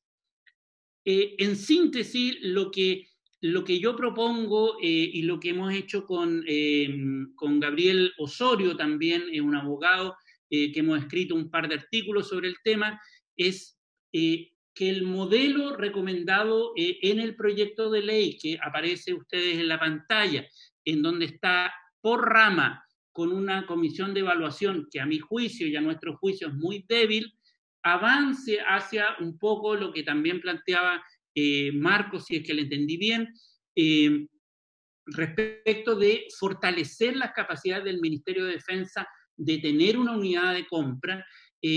Y acá, de nuevo, volver al tema que ha sido en algunos foros, en alguna participación que he tenido, se malentiende. No es que las Fuerzas Armadas salgan o sea, como ellos la unidad de compra es la que decide todo, no. Es la que gestiona la compra. Volviendo al modelo inicial, es la que arma las licitaciones, es la que se vincula con los proveedores. Ese ámbito es el clave de un modelo y mirando la experiencia comparada, yo creo que el proyecto de ley podría avanzar mucho más hacia un robustecimiento de las capacidades institucionales de un modelo. Esos modelos participan militares, participan civiles, las capacidades hay que crearlas porque no tenemos profesionales expertos en eso, en el ámbito civil, por ejemplo. O sea, es un proceso de 10 años de construcción de capacidades profesionales para llevar adelante un proyecto de ley que está mirando al futuro y que fortalece la capacidad del Ministerio de Defensa en este tipo de decisiones. Con eso concluyo. Muchas gracias, señor presidente. Gracias, Claudio, por la exposición. Ofrezco la palabra si algún señor senador o el señor ministro de Defensa quieren hacer alguna consulta a nuestros expositores. ¿Pido la palabra, presidente? Don Kenneth. Muchas gracias, señor presidente, por su intermedio. Agradecer las dos excelentes presentaciones. Primero me referiré por lo más cercano a lo que ha señalado don Claudio Fuentes. Encuentro un excelente análisis, al que también le tengo un par de preguntas, y después a Marco Robledo. Quiero felicitarlo por haber tomado de ejemplo Canadá. Me tocó abrir la Agregaduría de Defensa de Canadá, lo conozco bastante bien. Y Martin Auger, al que ha citado, es un referente. Él es bibliotecario, experto analista del Parlamento canadiense. Entonces aquí viene la primera reflexión. En nuestro Parlamento, la Biblioteca del Congreso, tiene que tener también especialistas en el ámbito de defensa. Martin es oficial de reserva de las fuerzas canadienses, hizo su doctorado, su PhD en historia, experto en historia militar de la Segunda Guerra Mundial, ese es el fuerte, pero trabajó en políticas públicas en el Departamento de Defensa, el 2006 por lo menos me acuerdo, en lo que es estrategias marítimas y todas las fuerzas expedicionarias. O sea, ese no solo conocimiento académico, sino que es conocimiento real. Son los dos mundos que se funden y ese es el nivel de conocimiento que tenemos que tener. Él, en los 4 modelos que analiza, obviamente pone a Canadá distinto porque son distintos. Ellos trabajan en red. De hecho, la propuesta, y ustedes dos han coincidido, es centralizado. Son modelos 1, 2, por ahí. El tema es hacia qué vamos, hacia algo centralizado o descentralizado. Y de ahí viene algo que es bien importante. El que compra no puede comprar porque sí. Viene con un proceso que está debidamente institucionalizado, que parte con los RFI, básicamente es pedir información, que es lo que hay, pero después viene algo que es preciso, que son los RFP. Los RFP se bajan a requerimientos, y esa parte de los requerimientos es la parte esencial, porque un RFP después se tiene que convertir en un contrato. No puede haber diferencia entre lo que se requiere y se contrata, pues si no hay un fraude ideológico en el concepto. O sea, yo pedí de color azul, cuadrado, verde, da lo mismo, y me entregaron amarillo, rosado, morado. No existe entonces correlación, y por eso, para evitar los problemas y efectivamente la matriz de riesgo, ahí es donde está el problema, los requerimientos tienen que ser levantados. También con Canadá es un buen ejemplo, se puede levantar. Canadá en uno de los últimos procesos de desarrollo de capacidad estratégica, un programa de media vida para lo que es el sostenimiento de capacidad de plataformas navales, una empresa canadiense de ese grupo, porque efectivamente Public Works está trabajando con Defense Canada, todos trabajan en red, se adjudicaron, pero tuvieron que resolver 3.500 requerimientos y dar respuesta, porque el contrato después se hizo en base a eso. Entonces, yo creo que aquí está el punto esencial de lo que hemos hablado, el entender que necesitamos más data y menos guata. Y de ahí tenemos que definir cuál es la mejor forma para tampoco generar una agencia. Ya habíamos visto los números, 3.000, 7.000, 12.000 personas, pero son obviamente países en que invierten en su industria nacional dual. Y yo quiero hablar de la industria dual. ¿Por qué? Porque no es que sea industria militar. El arreglo de Wassenaar y todos los otros arreglos hablan precisamente de eso, las capacidades que tienen los estados de generar una industria nacional que pueda satisfacer los dos propósitos, el propósito militar y el propósito civil, entendiendo que incluso en el iPhone hay como 12 tecnologías militares que están puestas para que pueda funcionar. O sea, hay un uso dual real, y en el mundo del conocimiento eso está creciendo. Entonces, muy importante lo que señala Claudio, el poder instalar la industria de defensa como industria dual dentro de este proceso. La pregunta, Claudio, entonces va en si es factible generar un modelo comparativo, simular lo que significaría centralizar versus descentralizar. ¿Por qué? Porque tenemos que trabajar en red. Podemos perfectamente integrar las capacidades y poner en la red la capacidad decisional y acordar los términos básicos, los términos de referencia, vale decir, los requerimientos. Si el requerimiento es una buena forma para poder resolver este punto que es crítico. Esa sería la pregunta para Claudio. Y bueno, Marcos, hemos conversado este tema bastante tiempo. La ley que yo creo que falta todavía considerar dentro de todas las que has mencionado es la 21.180, la ley de modernización del Estado, de la transformación digital. ¿Y por qué? Porque tenemos que avanzar hacia una plataforma de interoperabilidad que dé certezas jurídicas a los actos digitales del Estado y de las personas naturales y jurídicas, de tal manera de tener la data ahí y en base a eso resolver. ¿Por qué? Porque eso permite definitivamente descentralizar y no tener que tener todo centralizado. Entonces también, Marco, si es factible considerar en los procesos de modernización del Estado con la ley 21.180 la forma en que ésta podría servir al proceso de compra. Esas serían las dos preguntas, señor presidente. Muchas gracias. Gracias, don Kenneth. Se ofrece la palabra. ¿Se algún senador alguna consulta? ¿No? Senador Víctor Pérez.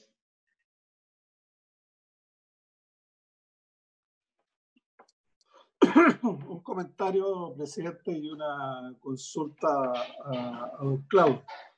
El comentario es que yo creo que hablar de retroceso en este momento, particularmente en un gobierno donde verdaderamente se ha avanzado en el tema del control civil y la permanencia civil de las Fuerzas Armadas.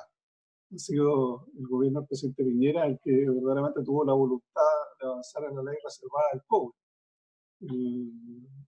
Ha sido el gobierno del presidente Piñera el que ha tenido avances muy importantes en materia de control por parte de la Contraloría General de la República.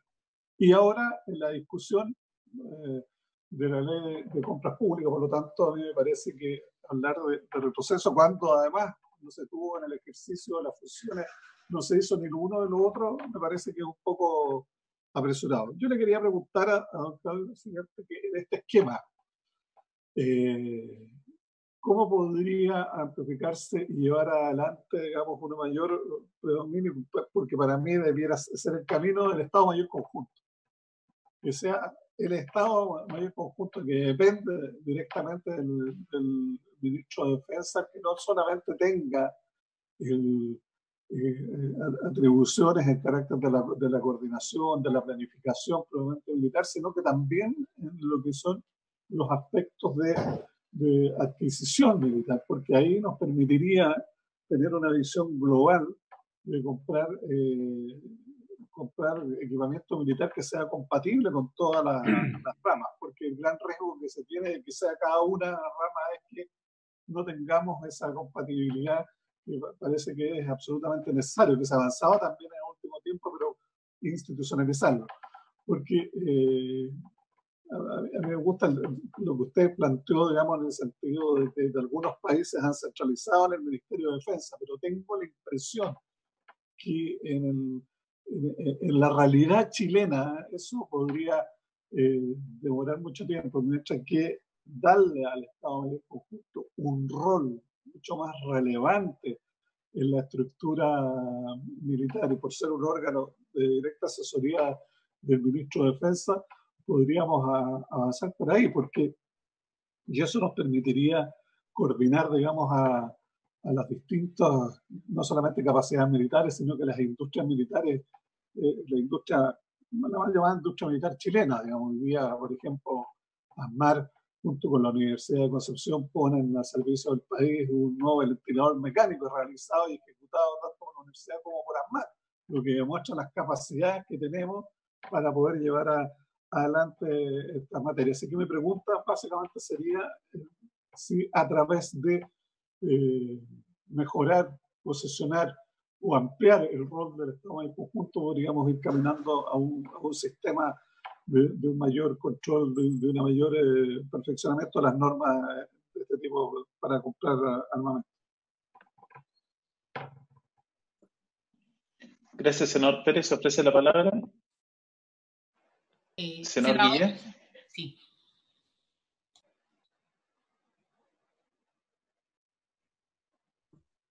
Presidente, por su intermedio, Bueno, primero agradecer las exposiciones de nuestros dos invitados.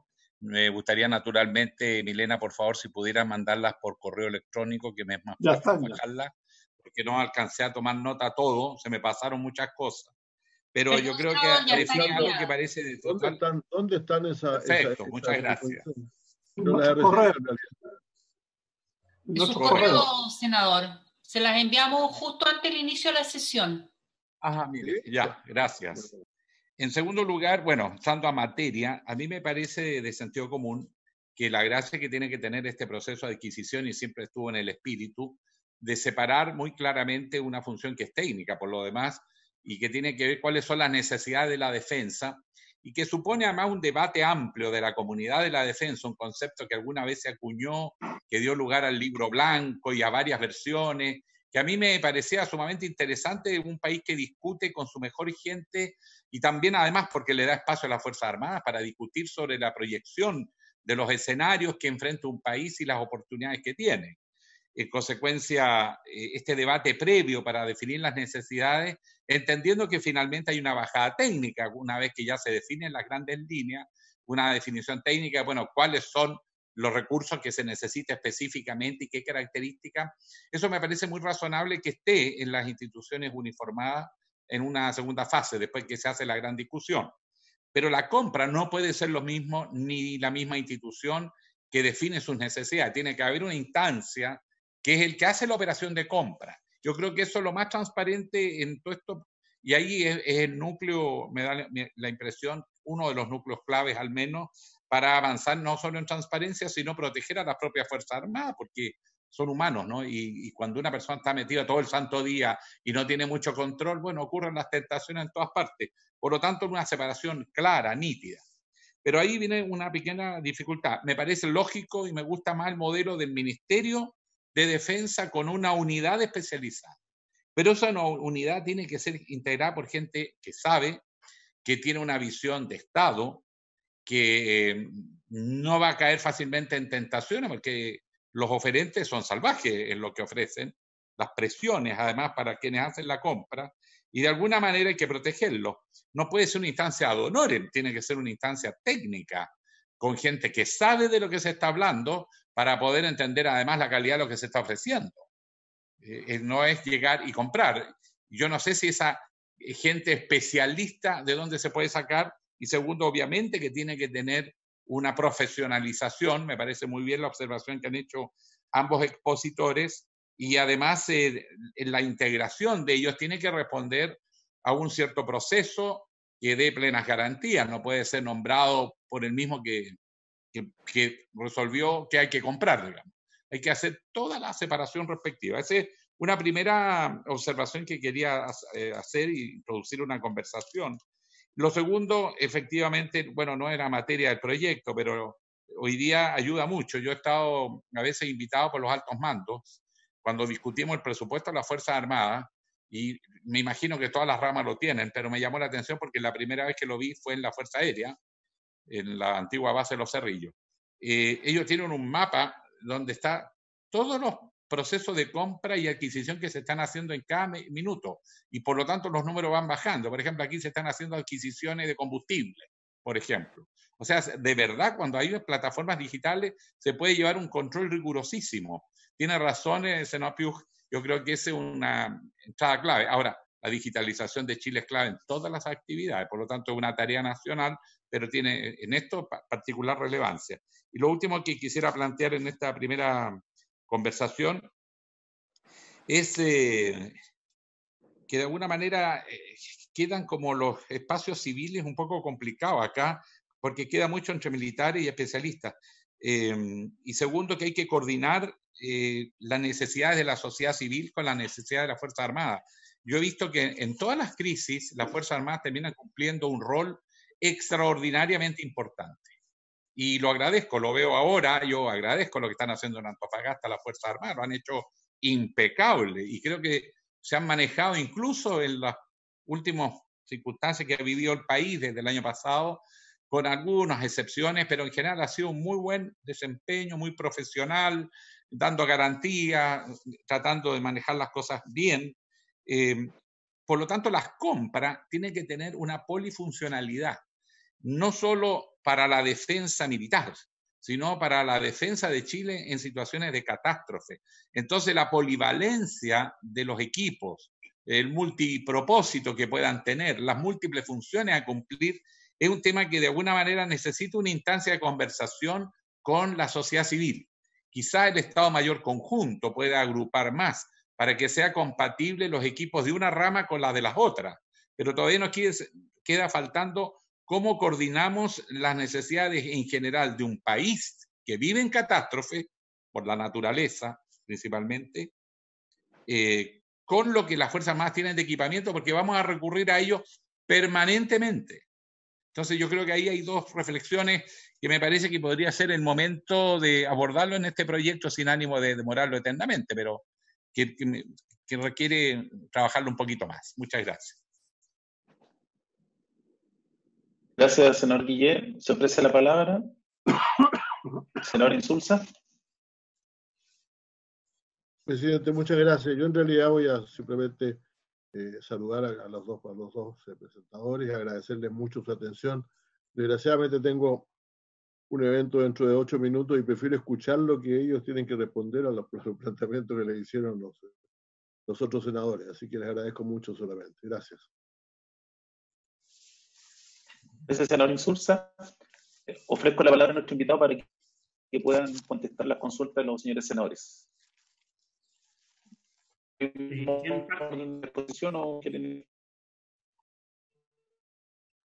Como usted diga, señor presidente, ¿a quién primero o quién después?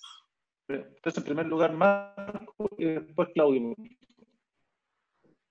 Muchas gracias, señor presidente. Yo quisiera, respecto del comentario de los señores senadores, respecto del comentario del senador Tuck, yo creo que efectivamente él ha hecho una mención a su experiencia en Canadá. Yo también conozco la experiencia del proceso de modernización del Ministerio de Defensa canadiense. Y efectivamente ahí tienen, con las modalidades que explicaba Claudio, tienen desarrollado un sistema bastante sofisticado, básicamente de un Ministerio de Defensa y un conjunto de instituciones, desde el ámbito civil del Estado, que van llevando adelante los procesos de planificación y de desarrollo de las capacidades de defensa, que es el tipo de conceptualización que se estaba intentando, quizás todavía de alguna manera se sigue intentando llevar adelante en el caso de la defensa chilena desde hace muy poco tiempo. Pero yo creo que eso requiere fortalecerlo institucionalmente mucho más allá de lo que hoy día son las capacidades del Ministerio de Defensa. Yo quiero señalar, por ejemplo, que desconozco en este momento la realidad de detalle del Ministerio de Defensa porque puede haber sufrido algunos cambios. Al momento en que a mí me correspondió, hasta el momento que me correspondió trabajar en el Ministerio como subsecretario, en la Subsecretaría de Defensa había un área de evaluación de proyectos que tenía que evaluar los proyectos de todas las Fuerzas Armadas y del Estado Mayor Conjunto, y el número de funcionarios que trabajaba en esa unidad no era mayor, funcionarios profesionales, no era mayor a 10 personas. 10 personas que tenían que evaluar cerca de 500 millones de dólares anuales en promedio. Entonces, eso es un Ministerio de Defensa que ha tenido un avance, estoy dando un ejemplo, en la medida de que se reformó el Ministerio por la ley 20.424, se estableció en teoría la unidad en un ámbito específico que tiene que llevar adelante el proceso, pero su estado de desarrollo es muy débil para el estándar que espera hoy día el país respecto de este tipo de procesos. En cambio, en un país como que menciona el senador Tuck, la institucionalidad del Ministerio de Defensa y el sistema de defensa está más desarrollado. Y eso permite entonces procesos de una calidad distinta. Ahora, él tiene razón también en el sentido de que el Estado chileno puede avanzar perfectamente hacia la integración de estos procesos en el ámbito digital. Yo creo que además el Ministerio de Hacienda, por ejemplo, lleva hace años ya desarrollado un sistema de control de gestión en tiempo real de los recursos financieros, pero el Ministerio de Defensa se ha ido incorporando muy tardivamente, y fue de los últimos ministerios que se ha ido incorporando ese proceso, al CICFE me refiero, pero ese proceso es relativo solamente al presupuesto, pero los gastos que tienen que ver con inversiones y mantenimiento de operación, mantenimiento potencial bélico, como se decía hasta antes de la ley que se aprobó el año pasado, se hacían fuera del CICFE. Entonces, efectivamente, se puede avanzar en esa dirección perfectamente. Respecto de los comentarios del senador Pérez, yo creo que se puede explorar perfectamente la posibilidad de algún rol que tenga mayor, que tenga el Estado Mayor conjunto en este proceso. Y yo creo que es un poco el sentido en que se está avanzando, y desconozco cómo se ha avanzado últimamente en detalle sobre eso, pero que se está avanzando en los procesos de modernización y de reforma del Ministerio, pero evidentemente eso requiere un Estado Mayor robustecido, ¿no? Por un conjunto de razones. Y requiere sobre todo que se completen los procesos de planificación basados en capacidades que quedaron diseñados de alguna manera, porque esos procesos de planificación están cerrando una brecha que hoy día existe, que yo intentaba describir entre las capacidades del Ministerio y las capacidades de las Fuerzas Armadas.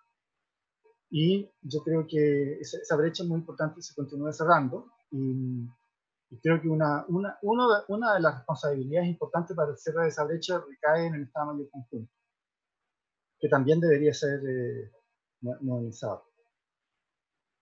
Yo creo que en esto de los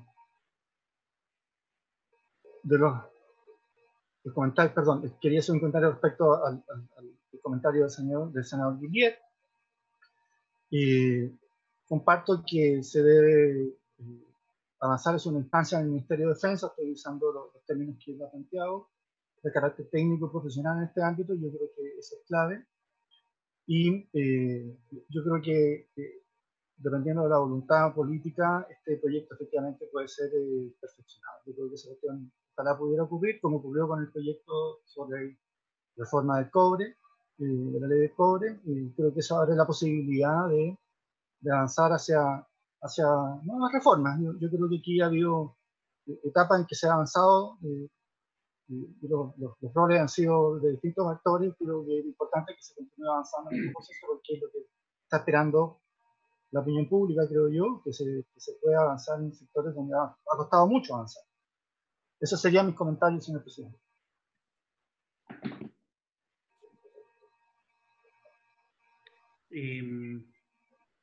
¿Respondo? Sí. Bien, muy brevemente. Primero, respecto de la posibilidad, lo que planteaba el senador Pug, respecto de la posibilidad de hacer modelaciones, perfectamente. Yo creo que el desarrollar modelos institucionales implica costearlos, implica pensarlos temporalmente. Obviamente la creación de una institucionalidad genera una progresividad en el fortalecimiento de esa institucionalidad, y por lo tanto perfectamente es modelable el desarrollo de una institucionalidad. Yo creo que acá lo que se enfrenta es qué tipo de, lo que usted bien plantea es, ¿se quiere un modelo descentralizado como el que se propone en el proyecto, con algo de control, o un modelo centralizado? Y yo creo que ese es el debate que va a haber. ¿Y qué tipo de centralización? Ahora, ojo, en el intermedio también hay opciones. O sea, tampoco yo me cerraría. Yo simplemente les planteo que eso es lo que está pasando en el mundo. Por ejemplo, Ministerio de Defensa, creación de una subsecretaría. Esa es una opción. A mi juicio, yo creo que sería muy política.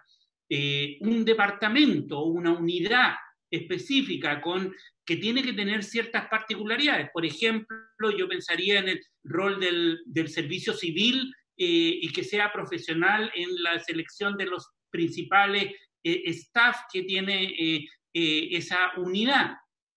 Otra opción es un organismo descentralizado dependiente del Ministerio de Defensa, que tenga un presupuesto, que tienda cierta autonomía, pero que dependa de eso. También existe en el Estado como figura institucional, es decir, hay distintas estructuras. Y otra opción que es intermedia, es pensar que esta unidad va a, por ejemplo, gestionar. Estoy hablando no de definir las necesidades, sino de gestionar las compras, de las grandes compras y buscar una transición.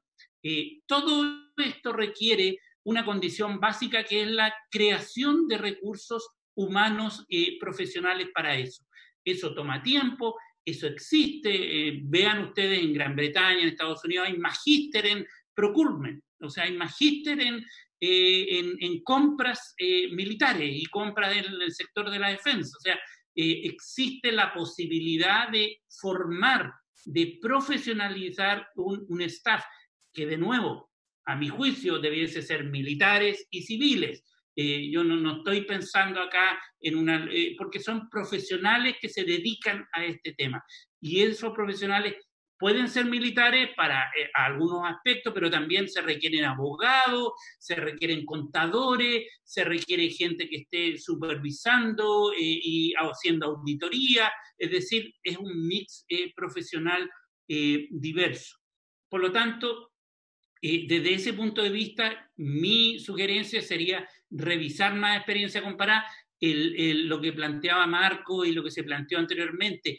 Desde el año 2005-2007 que se empiezan a crear unidades modernas de unidades de compra, hasta ahora han habido reformas. Las principales son la británica, la australiana y la canadiense. Yo creo que esos tres sería bueno mirarlas porque hay mucho aprendizaje. Por ejemplo, lo que el senador planteó respecto de la burocratización. Obviamente hay un problema de burocracia. Ahora, el costo que tiene la burocracia, o sea, un costo económico, pero el beneficio que tiene es que establece mecanismos de control. Entonces ahí yo creo que hay un trade-off entre más o menos burocracia que te ayude a controlar eventuales situaciones de corrupción. Entonces, modelación, creo que sí, hay distintas alternativas, hay que adaptarlas, obviamente. A mi juicio, el mejor escenario es una unidad fuerte en el Ministerio de Defensa, profesional, civil, militar, que logre tener capacidad de control y de gestión de la compra propiamente tal. Segundo, Estado Mayor Conjunto. Yo estoy de acuerdo en que hay que fortalecerlo, lo planteó, no me acuerdo quién, un senador. Respecto de eso, yo creo que comparto la preocupación de Marcos. Primero, habría que revisar el problema del Estado Mayor Conjunto, que fue discutido hace mucho tiempo con la creación del nuevo Ministerio de Defensa, es el tema jerárquico. Cuando tú tienes, o sea, la idea de tener un comandante en jefe de 5 estrellas a cargo del Estado Mayor Conjunto le da una jerarquía a las ramas, si no se produce un conflicto ahí de jerarquías y de poder que hay que resolverlo de modo de que el Estado Mayor sí tenga una supremacía respecto de las ramas. Esa es una pelea que no sé si se la quieren comprar. Yo soy mucho más partidario de ese modelo, de un Estado Mayor Conjunto que organiza la interoperabilidad, que es la tendencia de todas las ramas en el mundo, y eso es más o menos reconocido. Y segundo, entonces, revisar la jerarquía, y segundo, revisar las capacidades. O sea, un Estado Mayor Conjunto con capacidades débiles no te permite ser un interlocutor con las ramas. Y finalmente, respecto del rol del Congreso, que plantearon también algún senador, yo creo que acá el tema central es que si tú quieres tener mecanismos reales de control cruzado, que es el modelo que casi todas las democracias avanzadas tienen, controles cruzados, tú tienes que generar unidades en el Congreso con capacidades de dialogar técnicamente con las distintas instituciones. Y por lo tanto, así como existe una unidad de presupuesto especializada, debiese existir una unidad de profesional de defensa que informe a los senadores o a los diputados, que dialogue técnicamente con los distintos proyectos. Ese es el modelo que la mayoría de los parlamentos tienen en el mundo. Estoy hablando de los casos que vimos y que son las democracias más avanzadas, que desarrollan capacidades técnicas de diálogo permanente con las instituciones del Estado. No sé si, yo creo que con eso estoy respecto de las preguntas. Muchas gracias por sus preguntas. Gracias, Claudio. Entiendo que el ministro de Defensa estaba solicitando la palabra, así que le ofrecemos la palabra al ministro Espina. Bueno, muy buenas tardes. Saludar a los señores miembros de la comisión, a los invitados, a la secretaría de la comisión. Decirles que en unos pocos minutos más vamos a realizar una ceremonia aquí en el Ministerio de Defensa, precisamente en donde las tres instituciones estratégicas de la defensa, en conjunto y en convenio con universidades, van a dar a conocer que nuestro país va a poder disponer de ventiladores mecánicos fabricados en Chile para el futuro, porque gracias a Dios, en este momento, paso a paso, aparentemente las condiciones de la pandemia van mejorando y es un esfuerzo de inversión tecnológica muy importante que se ha hecho a lo que hacía referencia el senador Víctor Pérez. También agradecer las palabras que dijo el senador Guillé respecto de la actuación de las Fuerzas Armadas. Él lo he visto siempre preocupado en su región. Nosotros hemos tenido una conducción política muy clara, ya le consta al comienzo de esta pandemia, respecto de qué forma las Fuerzas Armadas tenían que actuar en el estado de catástrofe. Tenemos videoconferencias todos los días con ellos para los efectos de que las acciones que se vayan desarrollando estén orientadas y enfocadas a contribuir a controlar, disminuir y en lo posible en algún momento poder dar por superada una pandemia que ha sido una catástrofe para Chile y para el mundo entero. Yo quisiera, de forma muy breve, que sé que es tarde, contestar algunas materias que me parecen que no puedo dejar de guardar silencio, porque aquí queda la historia fidedigna de la ley. Lo que sostiene el señor Robledo en el sentido de que este proyecto de ley constituye un retroceso en la transparencia y control civil de la Fuerza Armada, francamente no solo es injusto, sino que no tiene ningún fundamento con el texto del proyecto. Yo quiero señalar que es exactamente lo contrario. Este proyecto de ley, y voy a hacer una breve explicación de otro aspecto, contempla exactamente 15 controles que realiza la autoridad civil. 15 controles que no existen hoy y que no se hicieron en el pasado.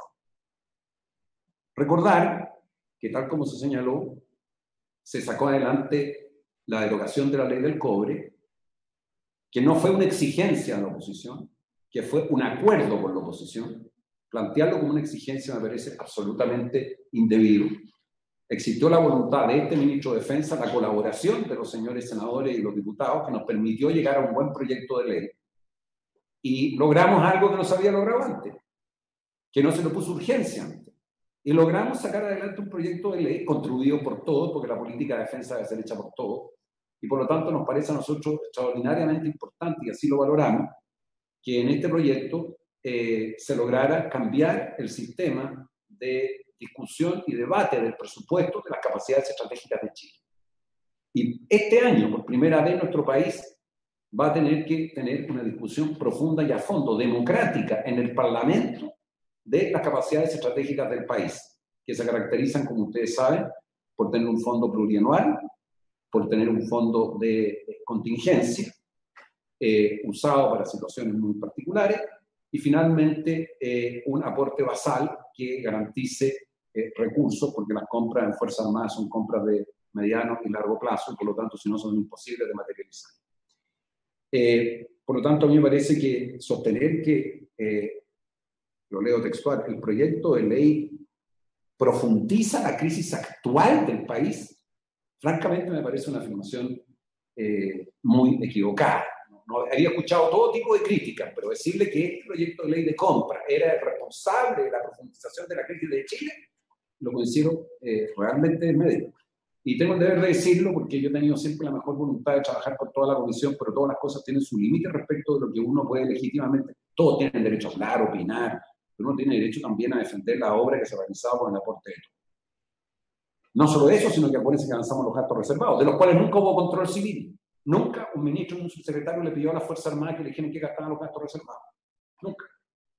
Y a mí me tocó ser el primero que lo hice, de decirle en qué gastaban los gastos reservados. Y lo estoy haciendo ahora, en estos momentos, y se cambió la ley de gastos reservados. Y de hecho los gastos reservados son cero hoy día. Y por lo tanto tienen que discutirse en la ley de presupuestos cuántos van a ser los montos que se van a requerir para realizar los gastos reservados que están muy vinculados a las operaciones de inteligencia. Y por supuesto, si son, y yo no tengo duda, y el Congreso va a aceptar los montos que se requieran para realizar operaciones de inteligencia en el ámbito de la seguridad externa del país.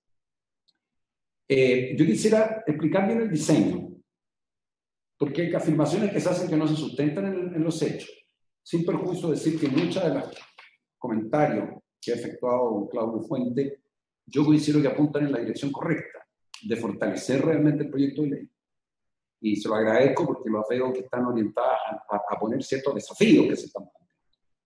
Pero, ¿cómo es el diseño? En primer lugar, hay una política de defensa. Esa política de defensa está en etapa de elaboración desde hace más de un año en el Ministerio de Defensa. Se van a consultar, obviamente, a muchos especialistas, transversales de todos los sectores políticos.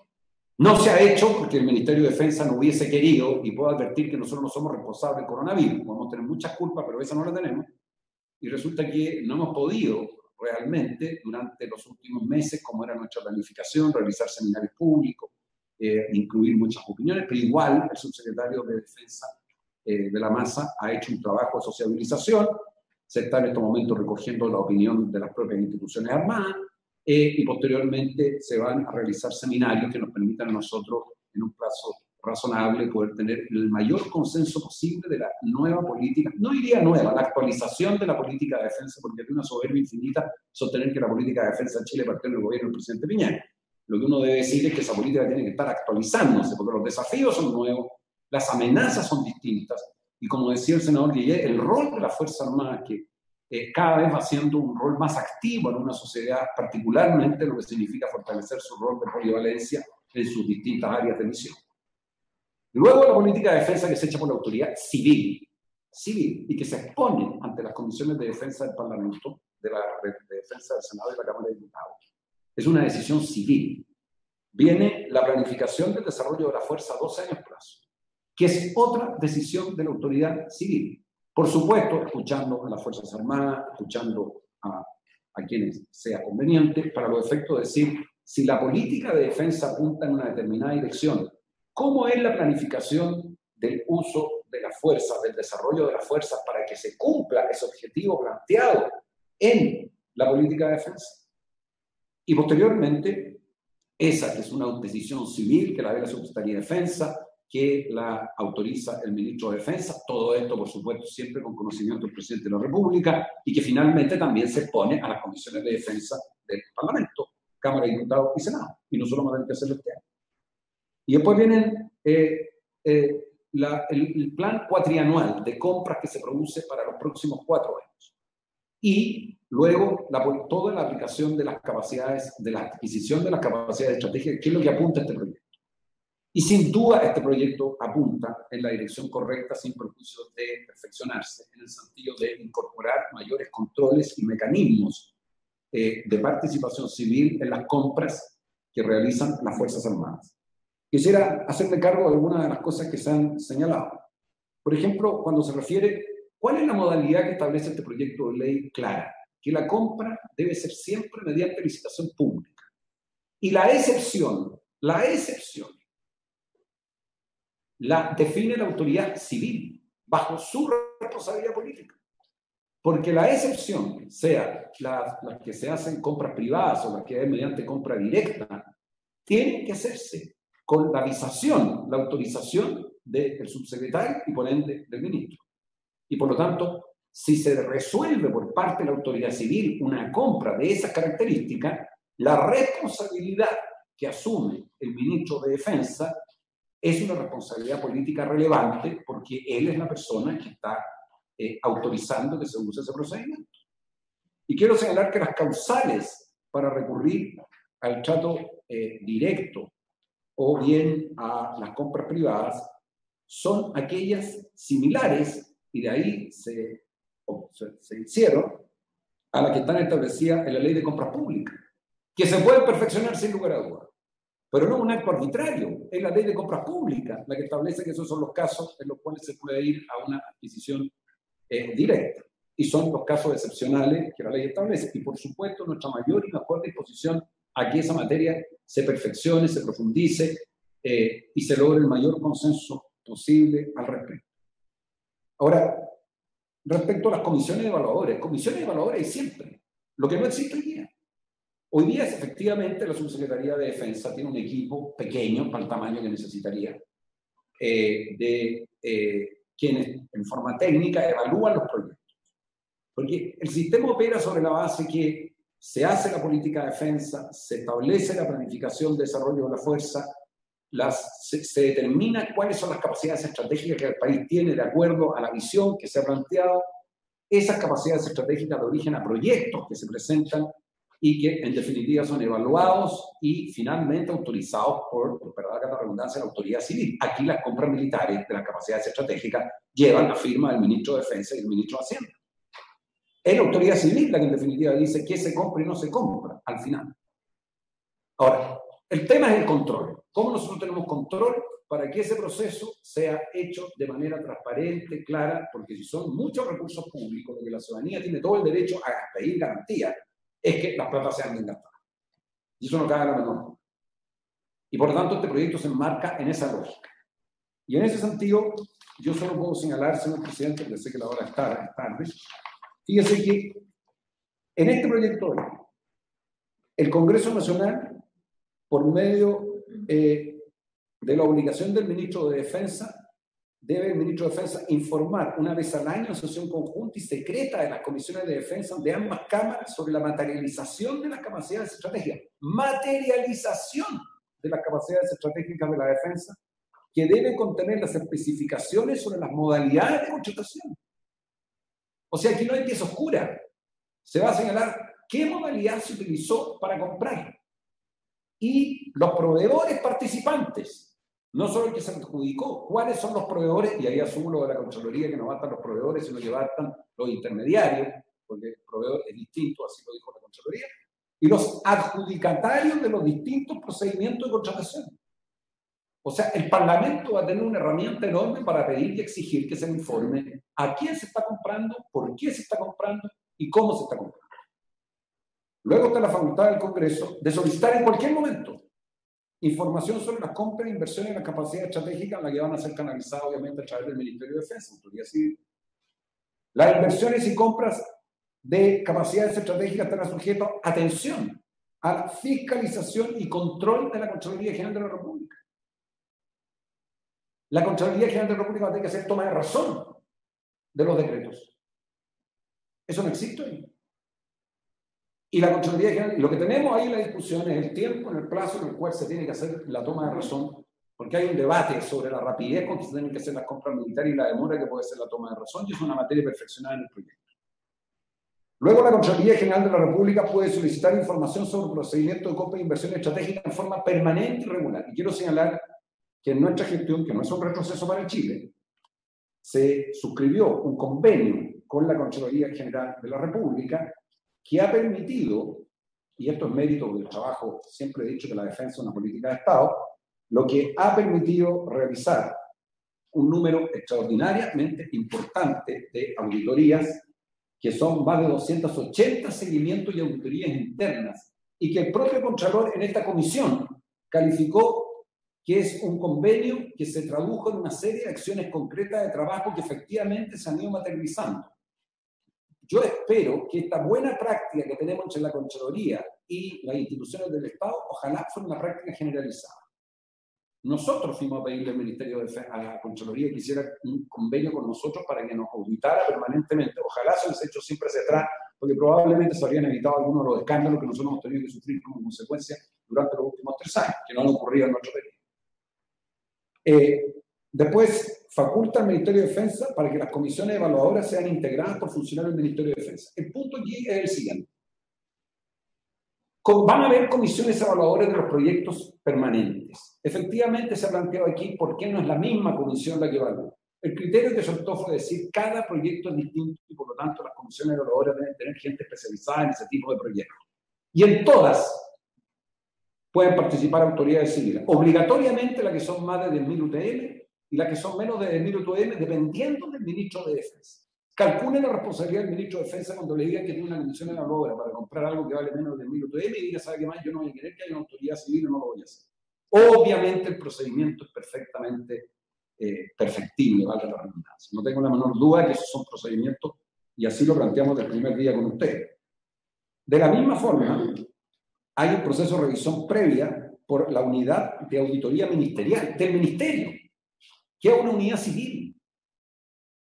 El auditor del ministerio es un civil, que tiene un equipo civil, que es la que audita. Y él responde ante el ministro y tiene una acción de revisión previa y posterior de todas las compras que se estén realizando. Luego, se faculta al Ministerio de Defensa para solicitar información a las Fuerzas Armadas y al Estado Mayor Conjunto sobre todos los procedimientos de compra. Es decir, todos los procedimientos de compra deben ser en el hecho aplicados. No quisiera, señor presidente, porque son 25, la declaración de patrimonio de intereses fue reforzada. Ahí plantea el señor Fuente algo que tiene razón. Hay una norma que dice que tiene que ser en el momento en que integra la comisión evaluadora. Tiene razón. La verdad que el conflicto de interés y la declaración de patrimonio, que son cosas complementarias, el conflicto de interés debiera ser cuánto tiempo antes no tuvo conflicto de interés, porque alguien podría tener un conflicto de interés que lo despeja y participa después en la comisión. Eso puede ser pasible también. Y por lo tanto hay que tener un plazo claro de que quien participe en una comisión evaluadora no sea una persona que tenga conflictos de intereses. Y la declaración de patrimonio profundizada es algo fundamental, porque son muchos los dineros que se invierten en esta materia. Después hay inhabilidades para conformar las comisiones evaluadoras. Y en definitiva, no quiero extenderme, pero ustedes pueden verlo en la presentación que tiene la comisión, hay 15 medidas de fiscalización. Entonces, yo lo que quiero señalar es que este es un esfuerzo que se tiene que también atener a la realidad económica chilena. Porque yo he visto que existen efectivamente modelos en donde hay centros, unidades de adquisiciones centralizadas de la Fuerza Armada, pero vayan a ver ustedes cuánta gente integra esos centros. Son centros que están integrados por muchísima gente. Estamos nosotros en condiciones hoy día, como país, en la actual situación, de hacer esa inversión en estos momentos. Entonces, nosotros estamos tratando de dictar una ley que se mejore, pero considerando las condiciones que tiene el país.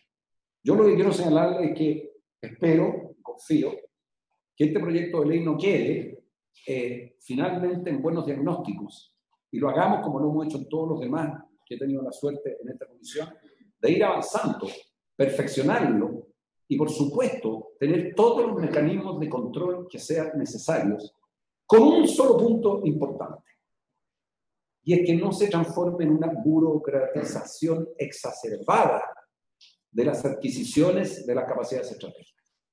El Contralor decía es que va a haber a lo mejor más burocracia, pero va a haber más seguridad que se hicieron de acuerdo a la transparencia. A mí me parece correcto. De hecho, establecimos un registro único de proveedores, que yo no entendí nunca por qué no se hizo en el pasado, porque no había un registro único de proveedores. Si yo quisiera saber quiénes son los proveedores hoy día de las distintas instituciones, tengo que empezar a buscarlo en cada una. No hay un registro único de proveedores, una cosa increíble en Chile.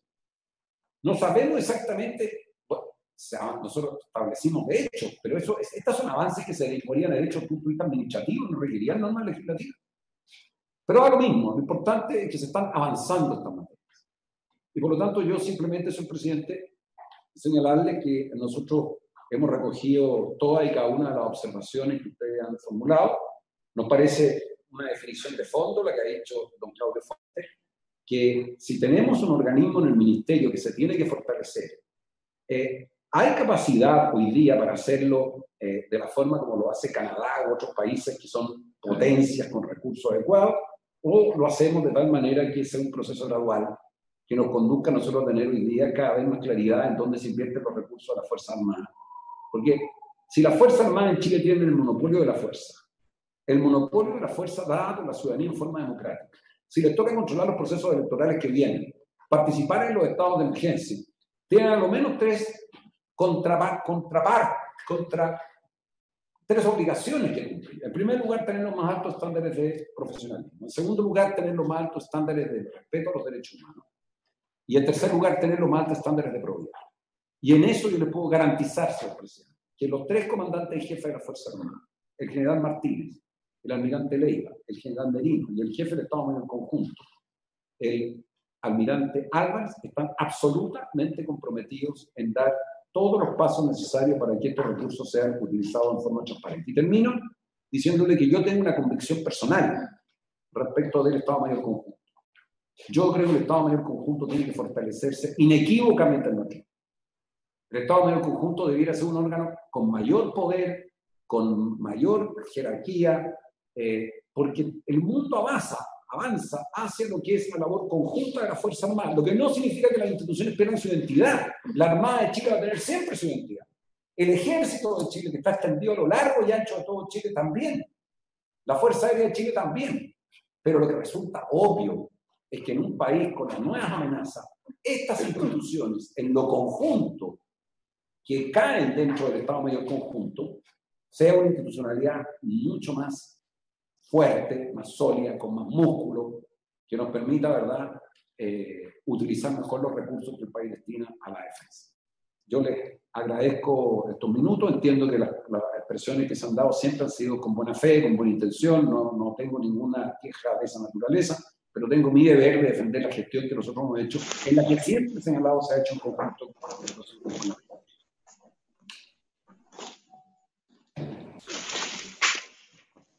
Gracias, ministro Espina. Como usted bien sabe, el ánimo de esta comisión y de todos quienes participamos es sacar adelante el mejor proyecto, recogiendo claramente las observaciones que pueden tener los distintos invitados.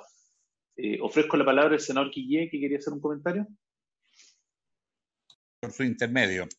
Yo creo que estamos haciendo progreso. Yo creo que la ley del cobre lo demostró y además efectivamente se construyó un acuerdo muy amplio en el Congreso. Por eso que creo que ahora vamos todos a contribuir y probablemente el proyecto original va a salir mejorado. Es lo que estamos todos apostando. Pero yo quiero hacerme cargo de algo que se dijo. No olvidemos que estamos separando la ley del cobre, lo que se llamó la ley del cobre, con esta ley de adquisiciones, porque hemos tenido serios problemas, no solo con gastos reservados, sino en los procesos de adquisición de equipamiento militar. No hay ninguna rama que no se haya visto afectada más o menos, algunas menos, mucho menos, otras mucho más. Y es eso lo que explicó por qué separamos la ley de compras de la otra ley. Tenemos que hacernos cargo de que no somos todos los santos que quisiéramos y la mejor manera de proteger a la Fuerza Armada, que eso es lo que queremos, es con una ley que vaya neutralizando todos los focos potenciales, porque cuando se debilita la línea logística, se debilita finalmente la capacidad operativa y de la defensa nacional. Esa es la reflexión de fondo. Segundo, creo que no todo hay que inventarlo. Hay países que tienen experiencias interesantes. Por eso yo me anticipé y pedí a la biblioteca del Senado que nos hiciera un estudio comparado de qué están haciendo países que nos pareció relevantes para ver en materia de adquisiciones qué podemos tomar de ahí. Obviamente vamos a adaptar a nuestra realidad. No se trata de crear un ejército burocrático, pero hay que crear una instancia que separe claramente la definición de necesidad y los criterios de lo que hay que adquirir con los que van a hacer la operación de compra. Yo creo que eso es clave y me ha parecido que ahí van además las exposiciones de nuestros invitados de hoy, pero me permitiría simplemente pedir a Milena si le puede preguntar a los distintos senadores de la comisión, lo mismo a nuestros invitados, si tienen alguna sugerencia especial de países donde sería interesante conocer su experiencia para que la Biblioteca del Senado nos vaya preparando esos reportes, porque nosotros lo hicimos más o menos en lo que pensábamos que son los países que tienen modelos de los cuales podríamos, digamos, inspirarnos en parte al menos para abordar esta ley que yo creo que va a ser muy importante para la Fuerza Armada. Y yo le quiero decir que también tengo el profundo aprecio por los comandantes de la Fuerza Armada actuales, sé que están impecables, tengo mucho agradecimiento, pero la mejor manera de ayudar a la criatura es cuidándola de las cosas de la vida, como cuando cuida uno a sus hijos para que no se vayan por el mal camino.